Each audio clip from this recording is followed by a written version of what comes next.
This is Fred Adriance. Most of you know me from some of the work I've done in the council. But presently, I'm the Youth Protection Champion for Twin Rivers Council, and I am the Youth Protection Champion for Area 3 also, which includes all 9 councils in upstate New York and Vermont. This was put together by Drew Chesney, our present council commissioner. As usual, the commissioners are taking a lead when it comes to any kind of training that's really going to affect Boy Scouts. And right now, we've got everybody muted, because it gets a little confusing during the middle of these things to answer questions. So when I finish this initial presentation, we'll go ahead and you can take the mutes off and to ask questions. I'm sure that there are people that have already taken this new course that will have more detailed questions than the people that are still waiting to take it. So there's going to be a little bit mix on tonight, and we'll try to answer everyone's questions. If your question is not answered tonight, I will find out the information for you, and we'll see what we can do to get it publicized for everybody across the line. Is there anything that you'd like to say before we start, Drew? No, I'm good. No, I'm good. All right. The beginning part is a canned presentation, and what you're seeing on the screen, this presentation, this PowerPoint, can be delivered to anybody that wants to conduct it. I would think about possibly doing these at round tables, and possibility also doing them for each district committee's meeting, so that the top level people that are handling this get a good feeling for what's going on, because it is quite different than youth protection has been before.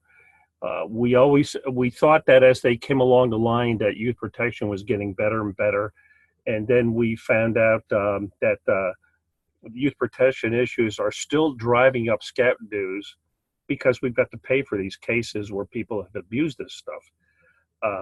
We have a good program. With this program, you're going to find out we probably have the lead program in the country, and we shouldn't beg anybody for an excuse to look at our program and say it isn't the best. So let me go ahead and start. The first part's going to be a canned. It's going to be a lot of slides, and this is from Mike Serbog to start off with. And I'll try not to read everything, because you guys can read. Well, for some of you guys that can't read, I think you're going to be on phone only. Essentially, the Boy Scouts of America cannot and will not sit idle in the war against child abusers. And that's a real commitment. We're taking the lead now. We have an updated youth protection. We're going into a new generation of youth protection. You noticed before, a lot of our youth protection had to do with a lot of cartoon characters and not a lot of real things.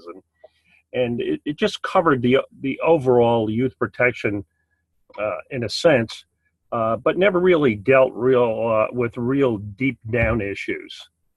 So now with our new commitment to youth protection, we know this is our primary responsibility. We need to work at it every day to make sure that we have policies that will protect children and will protect the older, the young adults that we have registered in our programs also. And in addition to this training, we're going to get even tougher on the background checks. And essentially, it's going to be to the point where we're really going to make a really concerted effort not to let anybody into scouting. We'd rather take a hit for keeping records on these people that are doing bad things than to let them come into scouting and continue to do those bad things. And you can see one of the challenging parts of this environment, and I'm not sure exactly where they got all these statistics, but they say that 1 out of 4 girls and 1 out of 6 boys will experience some form of sexual abuse before the age of 18. I don't think even I, who have been working in this a while, could have imagined that the numbers were that high. 75% of sexual abuse is committed by family members and people that these children know. And 40% of the children have been victims of it more than once, two or more forms more forms of violence.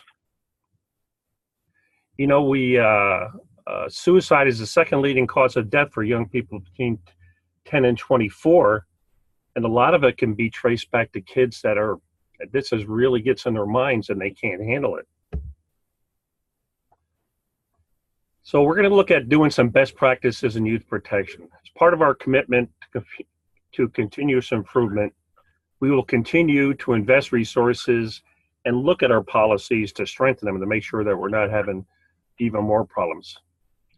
We regularly consult with survivors and experts in law enforcement and child safety, and have talked to psychologists in the relevant fields. And we're dealing with experts to try to determine how we can stay ahead of this curve of abuse and prevent it. Youth protection standards. We have a few things that we're going to do to make sure that this doesn't continue to happen. We're going to make sure that we have ongoing education for all volunteers and parents. And then starting next year, and maybe we'll get it out early this time for next year, we'll have youth actually being required to take some form of youth protection. Because as we all know, part of this is we do have problems with youth at times. We're going through a formal selection and screening process for our adult leaders and staff, make sure that we don't hire any bad actors. We're requiring 2 or more adult leaders to be present with youth at all times. And I see a lot of those times, what we have to be very careful of is we don't try to rationalize less than this behavior. Somebody asked me the other day, if we're going someplace long distance, it's okay to have one adult in one car and one adult in the other car, and that way we have 2 adults. The answer is no. 2 adults must be present if there's any youth. Just how it is. We can't rationalize this away and try to look for ways to work around it. A volunteer screening database system to prevent registration of individuals who do not meet our standards will be constantly upgraded and enforced. Our updated youth protection policy will include any person looking to become a registered leader in scouting must complete the BSA's youth protection training before registering. There's no more of this stuff as signing up and being able to take it afterwards. You've got to take it before. And if you take it before, you can go into My Scouting and set up a password and a username without actually having to be a registered member of Scouts. And then later on, your training will get tied if you sign up. Youth protection training is mandatory for all volunteers who participate in an outing that lasts longer than 72 hours. This includes parents, because these young youth parents do interact with the other youth. So anytime you have an event that's 72 hours or longer, people have to take youth protection. Units may not recharter unless all adult leaders are trained. So it won't be any more that the things turned in. Now, everybody used this term in the past, direct contact leaders. Flesh that out of your mind. We're not going to use that anymore. As far as we're concerned, any leader that's in scouting has to take youth adult protection, whether they're chairman of the board or an occasional person that comes in and is a driver. They have to take it. The only people that are excused from taking youth protection are sponsoring unit heads and the parent partners that are in the Lions and Tiger program. Those are the only people that don't have to take it, but it's still recommended that people that are in that Lions and Tiger program do take it. So we've got our first training rolled out already. It started around the beginning of February. I've already taken it, and so I know some of you have taken it. But in the past, our program was more generalized. So now you have 3 modules in the basic program. The basic program is going to cover our policies and procedures, sexual abuse, and bullying. And the thing is, they're going to give you actual examples for you to try to identify these people that are doing this. Before, they just said this stuff existed and sort of left it up to us to figure it out. No more. They're talking about what motivates these people to do this, and they're talking about how you as a person that's in a volunteer position can be on the lookout for people that are doing these kind of things that these people have in common. Additionally, youth protection modules will become available as it goes on. Some of the other people, you'll notice when you sign on, there's two things on youth protection now. One says mandatory training on the left. That's the one you have to take. And then it says recommended training on the right. Some people have told me they've done the recommended training, but I'm here to tell you the recommended training has not been activated yet. That'll cover neglect, physical abuse, exposure to violence, and emotional abuse.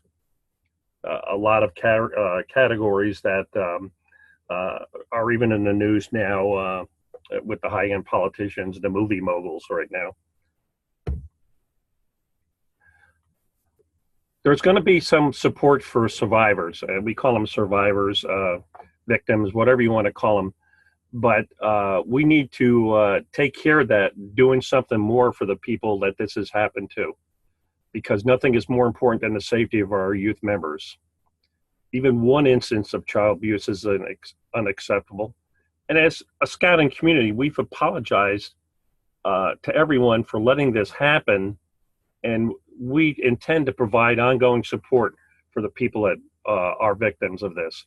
And there's going to be a 24-hour support helpline at Scouting, and we'll make sure that everybody knows the address of that, and an email contact address if you see anything that's going on and you have some questions. But what I would tell you, if you suspect that there is somebody involved in youth abuse, you must call the council exec and let him or her know right away. You can use all these helplines you want. You can report it as you want, but please, please make sure that you understand that the council executive needs to be in on this right from the very beginning. For those of you that are on computers, the numbers are on the screen, and for those that aren't, when we put this training video onto our website, these numbers will be there for you because there's a lot of numbers. And right now, what I would tell you is that Michael Johnson, who's heading this up at National, I've had a couple of communications with him already. They're real good at getting back to you for most things. There are some things I think you can even stump them with a question and they have to go back and ask it. But there's going to be a lot of numbers. And then also, there's a place for media inquiries where these people that are doing reporting on this can go. But what I would tell you is if you get a question from a reporter or from any public person, the best thing you could do is refer them to the council executive. Every one of them has received extensive training on how to handle this stuff with the media. Right now, we're getting really good press with the family scouting and the young females coming into scouting. This is the best press I've seen on scouts in years. And we don't want to ruin that with one person coming out and giving their opinion of what's going on with youth protection, and it turns out it's unsubstantiated or puts us in a real poor light. All right. Youth protection requires sustained vigilance, is not limited to annual training. There's going to be additional youth protection content on ScoutWire and on our social channels. In addition to this, we're looking for units to have safety moments and the kind of things that you can do to instill in youth that they are valued and that they will be protected. Scouting is asking that before we start roundtables, before we start district committee things, before we start unit meetings, that we have a safety moment and maybe just talk about just something short to make sure the youth know that we want them to survive this experience in the best possible manner. All right, we're getting near the end here. Beyond completing the required updated youth protection training, we're asking that adults try to become subject matter experts. Not that every one of you have to be out there with a spyglass looking, being a chicken inspector, but you got to keep an eye out for what's going on. Be an advocate for youth protection. Make sure that volunteers around you feel that responsibility and do complete the training. Implement the safety moments like I talked about before. And we looked at our University of Scouting and other training events, and we're trying to figure out how we can work a youth protection training scenario into them. And we'll talk about that more as time goes on. And talk to other organization community leaders about their steps or about our steps that we're taking to protect our youth. Final thoughts. Keeping our youth safe will require sustained vigilance from each and every one of us. By working together and never letting up, we can continue to serve America's youth in the safest possible way. And I want to thank all of you for your continued support of Scouting.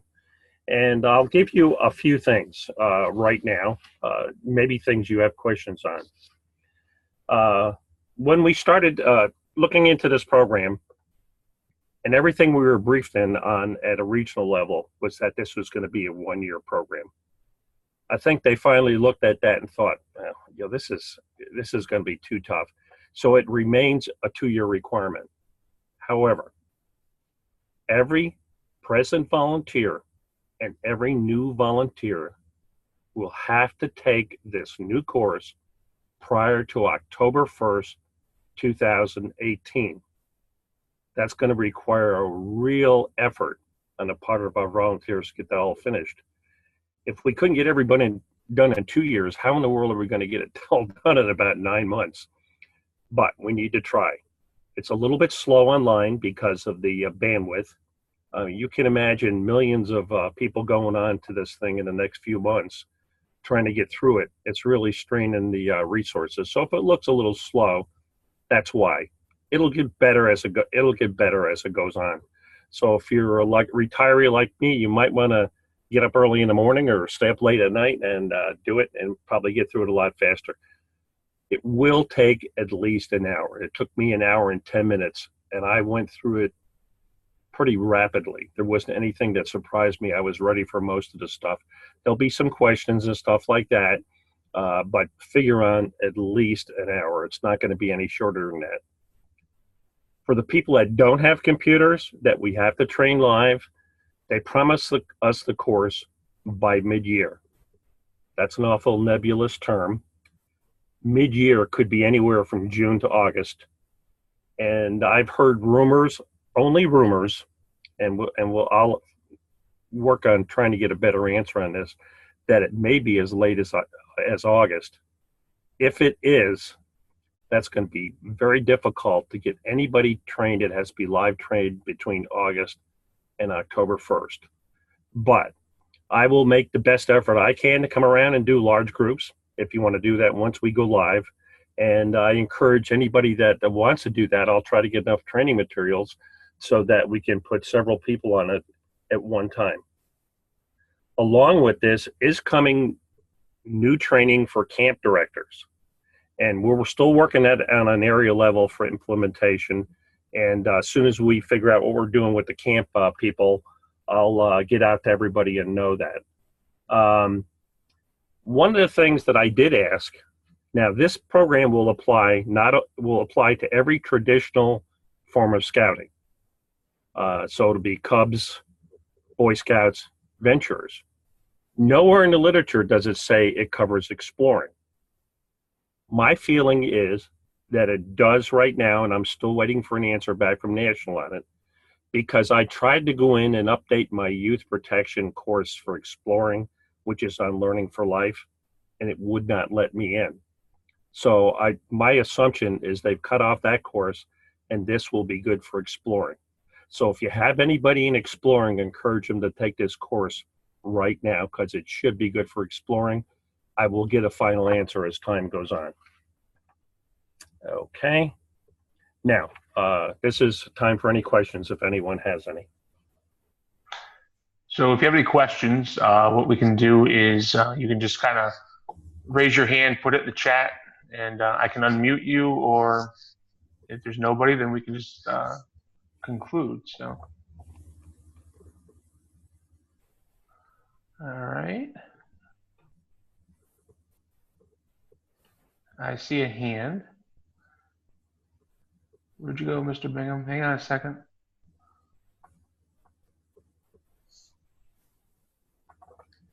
I know, Bob Bingham, it doesn't have a mute button next to your thing, so I don't know if I can help you with that. Are you on a computer? Maybe you just type your answer, your question in. They told me to hit *6 to unmute. Oh, there you are. Okay, go for it, man.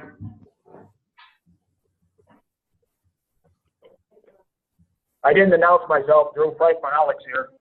Oh, hey, Frank. Okay, can you hear me now? Yeah, go ahead. Okay, the *6 I didn't realize. Okay, so I have just a couple questions here, or one main one.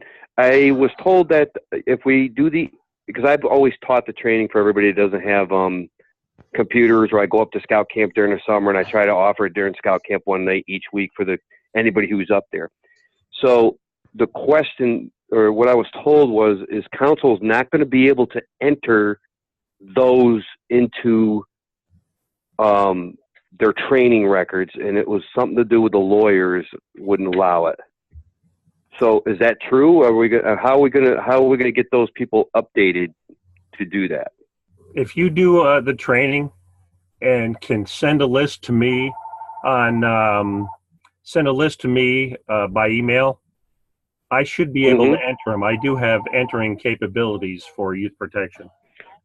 All right. Oh, but the council does it, but we could do it that way. So what I've used before is I have an Excel spreadsheet with, the training records, and I just have everybody fill that information out. So I can use that same Excel sheet just to send it to you. Yeah, sure. And I can try to update. If we cannot update, we've got to be able to update somehow. But that's what I said too. Yeah, I said the same thing. So I'm sure that'll allow us to do it. If for some reason they don't allow us, which would be very odd, but if they don't, the council, myself and Bob and Fred will get together and come up with some mechanism that on-site trainers could report that, so that whoever is allowed to do it will get it in. We will come up with some mechanism for that. All right, yeah, that's fine. But we'll find some way to get the information in before, because right now I've had when you're in an area position and a local council position, sometimes your training doesn't go over. But so I've gone in for people that are in dual positions and have been able to actually update their records to show their training. Okay. So then I would imagine there'll be some type of DVD that we had before that I could do the training with. But I know this is all kind of coming all at once, so I'll just wait and hear back from you, and we'll go from there. Well, I would look for the DVD real soon. They promised us the regular course on January 1st, and it took to February to get it. They're promising us the DVDs and the training materials sometime around mid-year, and that's a pretty nebulous term. As I get them, it'd be nice if we could get them by camp. That would be awesome if we could get them by camp, because that's when I do a lot of training during camp usually. So I know that might be we'll start a reach, but if you do, well, we have a regional meeting the first 2 days of March down in Annapolis, and as a region, we'll go out and press national to get moving on this live program for you. Okay. And then the second question I had was, can we get a copy of your screen, your PowerPoint there with those bullet items yes. in or not? Okay. Drew, is there a possibility I could get a list of all the participants and their emails? Yep, absolutely. What I'll do is I'll send all the participants and that are on this right now a copy of this presentation and a copy of the frequently asked questions and let's see, and a mandatory updated youth protection training. It's real short, and I'll send you these. And between the presentation and the two documents that'll come with it, it'll give you everything you need to know about youth protection right now. Okay, great. Any other questions?